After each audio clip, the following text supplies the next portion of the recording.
एक एक चीज इसमें आप लोगों को समझ में आ गई होगी। अगर आपको नहीं आई है समझ में तो आप प्लीज इसको फिर से एक बार जरूर रिवाइज कीजिएगा।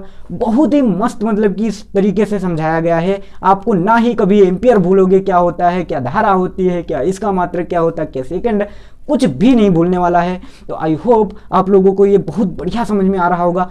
अब रह गया है दो चीजें, अभी तो एक चीज हुई है, अभी क्या बाकी है, अभी आवेशों के योज्यता का नियम। इसको ऐसे ओरल समझ लो, आवेशों के योज्यता का नियम। ये दो पेन है हमारे, ठीक है, इन दोनों पेनों को हमने जोड़ दिया तो ये योज्यता हो गई। जैसे 10 टाफी हैं तो 10 टाफी कैसे आप जाने, 10 टाफी हैं, ये अलग अलग टाफी रखी हैं, किसी एक डिब्बा में भरी रखी हैं, अलग अलग टाफी भरी रखी हैं, ठीक। तो आपको अगर बताया पूछा जाए आपसे कि इसमें कुल कितनी टाफी हैं तो आप उनको गिनने लगते हो और बता देते हो कि इतनी टाफी इस कलर की हैं, इतनी टाफी इस कलर की हैं, ठीक। तो उसी प्रकार से इसमें भी कलर भैया भेदभाव जरूर होता है।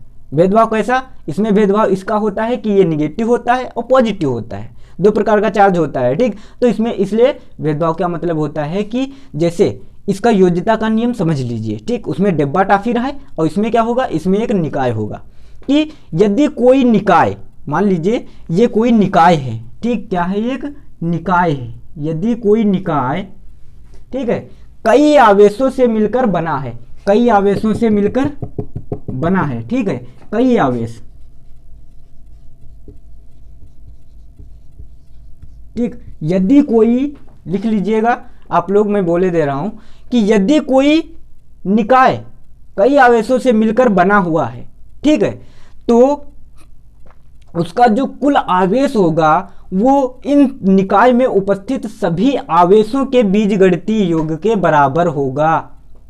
फिर से सुन लो कि यदि कोई निकाय कई आवेशों से मिलकर बना है, जैसे टाफी तुम्हारी थी, डिब्बा था कि कई टाफी थी, लेकिन हमको कोई टाफी क्लियर नहीं थी कि इसमें कितनी है टाफियां, तो उनको आपने एक एक एक एक एक एक एक एक टाफी गिनी है, तब आपने बताया कि नहीं इसमें 95 होनी चाहिए, 90 ही है, तुम हमको ठगी रहे हो, ठीक, चलो कोई बात नहीं, ठीक। तो क्या होगा, लड़ाई करने लगोगे, नहीं, इसमें समझ लो, ठीक। तो क्या होगा, उसी प्रकार से यदि कोई निकाय कई आवेशों से मिलकर बना है तो उसका अगर टोटल आवेश निकाला जाए तो वो कितना होगा, इन सभी आवेशों के बीजगणितीय योग के बराबर होगा।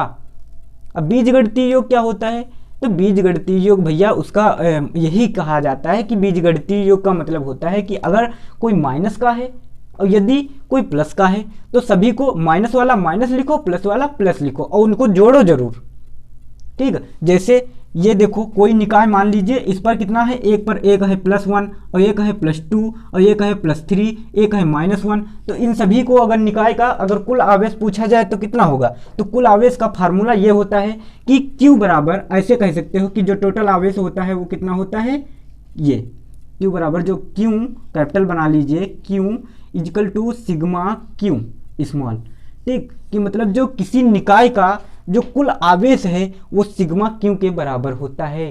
सिग्मा क्यू क्या है, ये सिग्मा क्या होता है, सिग्मा भैया ये बीजगणितीय योग जो बताया गया है उसी को सिग्मा कहते हैं, मतलब कि इनका सबका योग करना है, ठीक, तो वही होता है। तो क्यू जो यहाँ पर दिया है, वो जो कैपिटल क्यू दिया गया है वो क्या है, निकाय का कुल आवेश है, और जो इसमें स्मॉल दिया गया है वो क्या है, Q1 Q2 Q3 Q4 Q5 वही चीज बोल गए ना, मतलब कि Q5 Q6, ठीक, इसका मतलब ये हुआ वही चीज बोलने का, ठीक। तो इस प्रकार से कई आवेश हैं, उन सभी का योग दिया गया है। जैसे अगर आपसे पूछा जाए, ठीक है, एक क्वेश्चन है, जैसे आपसे पूछा जाए कि एक निकाय जो कि 5 आवेशों से मिलकर बना है, 5 आवेशों से मिलकर बना है, ठीक है, तो उसमें कौन कौन आवेश हैं, एक तो है +1, एक है +2, एक है +3, एक है +5, लेकिन एक है -5, तो क्या होगा, कुल आवेश अगर आपको निकालना है, देखो यहाँ दिख रहा है, क्या दिख रहा है, नहीं दिख रहा ना, ठीक, तो एक मिनट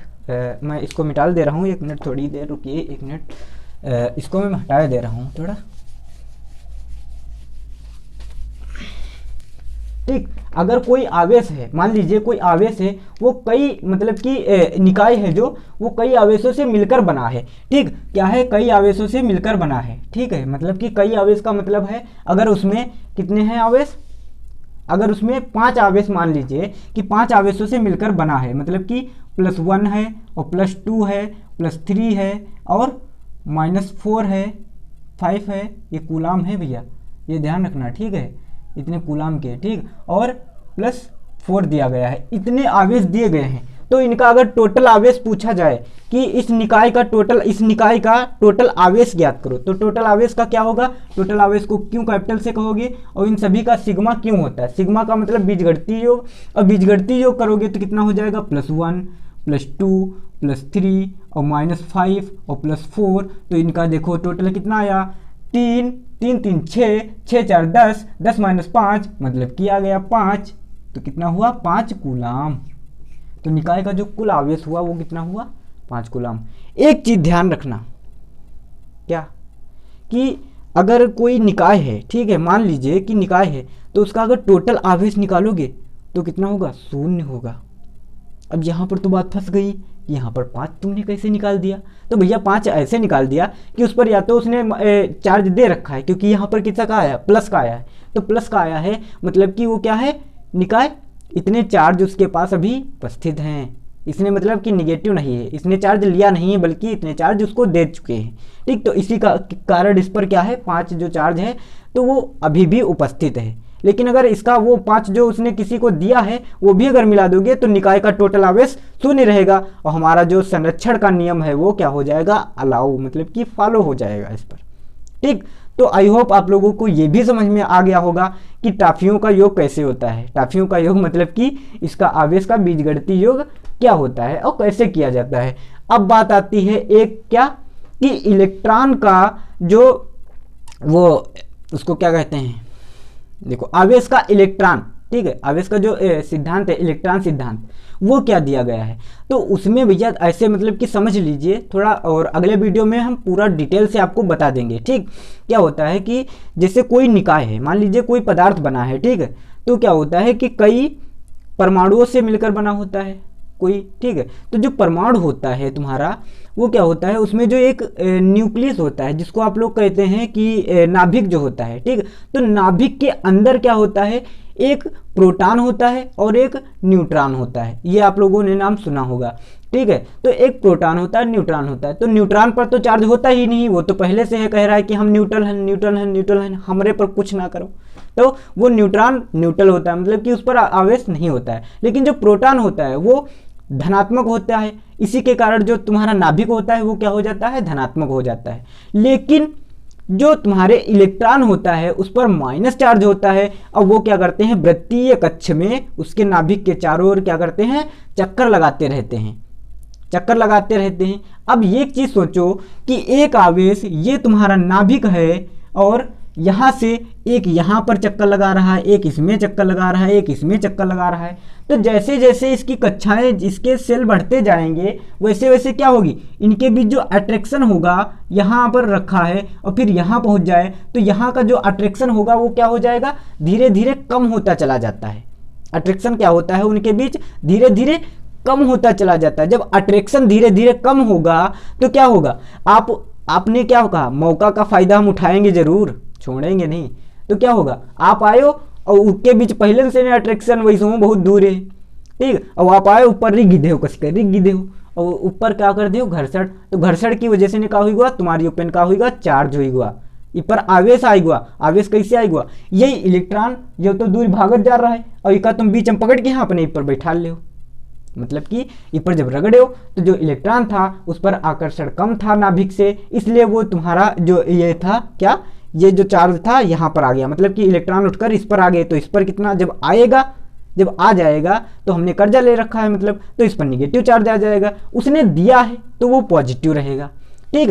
तो क्या होता है, जब ये निगेटिव हो जाएगा तो अगर कोई निगेटिव चार्ज है उसके पास लाओगे तो क्या करेगा, भाग, तो मतलब कि भगा देगा दूर। और अगर निगेटिव पॉजिटिव को लाओगे तो क्या कर देगा, चिपका लेगा, चिपक जा चिपक जा चिपक जा, ठीक। तो क्या होता है, चिपक जाएगा, मतलब कि आकर्षण उसमें आकर्षित होते हैं, ठीक। लेकिन अगर सेम सजातीय लाओगे तो क्या होगा, प्रतिकर्षण होगा। लेकिन अगर आप सेम नहीं ला रहे हैं तो क्या होगा, उसमें आकर्षण उत्पन्न हो जाएगा, ठीक। तो वही मॉडल बताया गया है कि अब देखो एक चीज, कि जो इलेक्ट्रॉन होता है, इलेक्ट्रॉनों का जो स्थानांतरण होता है एक से एक वस्तु से दूसरी वस्तु पर, मतलब कि जो स्थानांतरण होता है, ठीक है, वो चीज़ें इसके मॉडल के बारे में बताई गई हैं। तो ये मॉडल हम लोग अगली वीडियो में इसके बारे में जानकारी प्राप्त कर लेंगे।